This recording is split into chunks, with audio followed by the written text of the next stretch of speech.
बाळ आपल्या कॉलनीतलं आहे. आणि माझं असं तुमच्याशी माझी विनंती आहे की टिफणेताईसाठी आणि या बाल कीर्तनाकारासाठी आपण इथं जोरदार 2 मिनिटासाठी टाळी वाजवा. भगवान भोलेशंकरापर्यंत आवाज केला. बाळ राहतो ते ठिकाण भगवान भोलेशंकर असत. म्हणून आज एका ठिकाणी बघितलं,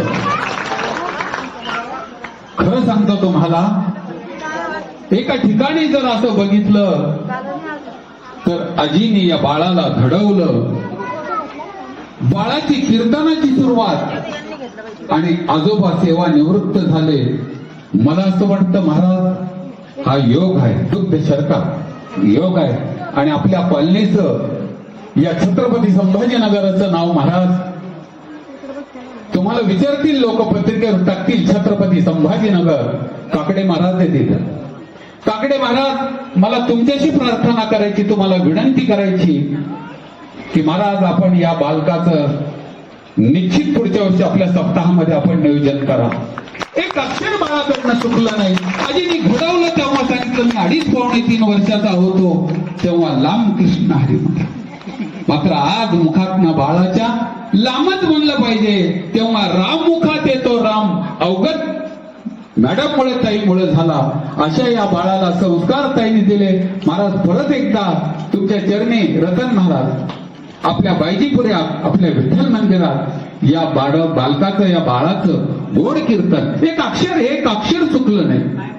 पांडुरंगाच्या प्रश्नात निश्चित आपल्या सर्वांना सांगेल की या ठिकाणी हा जो संगीत श्रीमद भागवत कथा ज्ञान सोहळा चालू आहे परमपूज्य अगतपुरीकर महाराजांच्या मधुर अमृतवाणीतनं, मला असं वाटतं उद्या काही दिंडी सोहळा आहे. आपण सर्वांनी अशा संख्येने दिंडी सोहळ्यात या.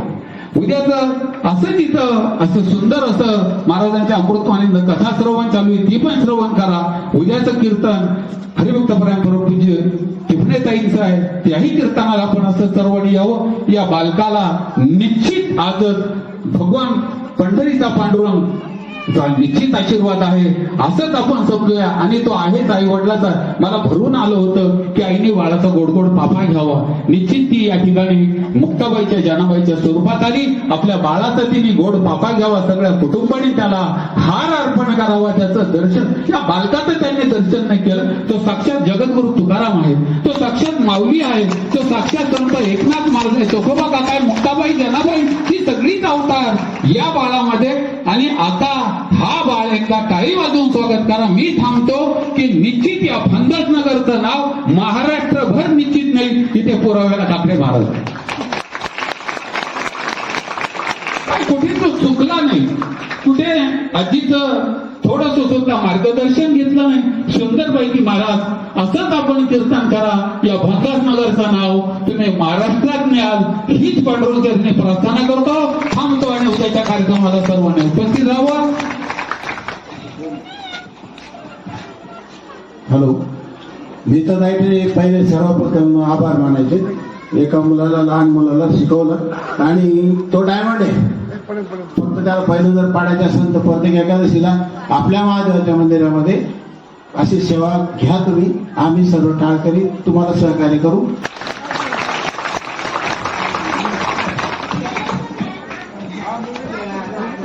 हा माझा पंतू आहे. किती गोड आवाजात आणि इतका सुंदर त्यानं वर्णन केलंय ते कीर्तन. बापरे, अश्रू येऊ लागले डोळ्यातून. इतकं म्हणजे बोलता सुद्धा मला आता भरून यायला लागले. खरं त्या आजीचं कौतुक करावं. माझी लेक खूपच मी माझ्याकडून त्याला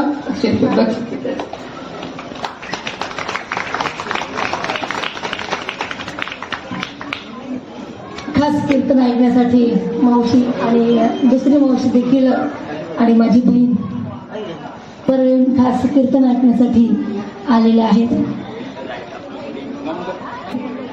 आता शब्दाचं वर्णन करणं खरंच मला देखील भरून आलेलं आहे. असं वाटलं नव्हतं, कारण या 8 दिवसामध्ये एकही शब्द त्याला सांगायची वेळ मला जे वेळ मिळाला नाही.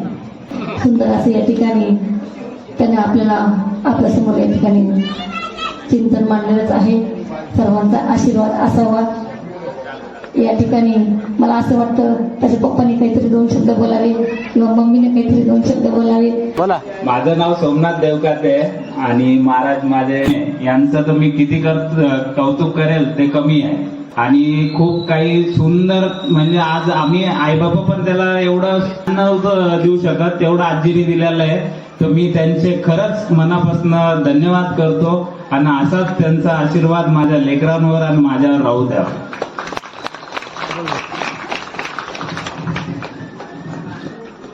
नमस्कार सगळ्यांना. खरं तर काय बोला आता काही सुचतच नाही, कारण जन्म दिला पण सांभाळ किंवा ते काही ज्ञान देणं, गुण देणं किंवा भगवंताचं नामस्मरण याचं महत्व कसं काय राहतं हे शिकवणं आपलं कर्तव्य नसून म्हणजे आहे, पण तितकं जास्त आजी आजोबांचं राहतं. कारण लहान बाळ किंवा नातू म्हणजे हे लहानपण असतं आजी आजोबांचं, ते त्यांच्यामध्येच त्यांचं लहानपण शोधत असतात असं म्हणतात आणि ते आज खऱ्या अर्थाने मला पाहायला भेटतंय. आणि एवढ्या कमी वयात जसं त्यांनी सांगितलं लहानपणीपासूनच तो गाणे शिवाजी महाराजांचे पोवाडे वगैरे म्हणतो, सगळं म्हणतो. कुठल्याच आई वडिलांना शिकवणं लेकरांना शक्य होत नाही, कारण ते त्यांच्या रोजच्या जीवनामध्ये म्हणा किंवा ड्युटीमध्ये किंवा घरच्या कामांमध्ये बिझी असतात. तर हे काम आजी आजोबांचं जेवढं आहे तेवढं आपलं पण आहे. आणि माझा लहान मुलगा जो आहे तोही असाच आजीच्या आशीर्वादाने मोठा होऊन तोही असंच काहीतरी देवाच्या आशीर्वादाने देवाच्या नामस्मरणातच मोठा हो असं सगळ्यांचे मी मनापासून आभार मानते. आणि तुमचा आशीर्वाद आमच्या पाठीशी, माझ्या मुलाच्या पाठीशी सगळ्यांशी राहू द्या ही विनंती करते. पण मी एवढंच सांगणार आहे, टिपणेताई म्हणू का मामी म्हणू?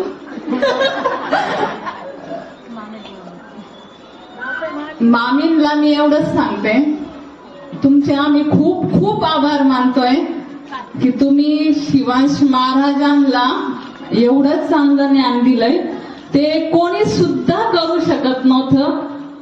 त्याच्यापेक्षा आम्हाला तुमच्या चरणाचा आशीर्वाद हवा असं मला वाटतंय.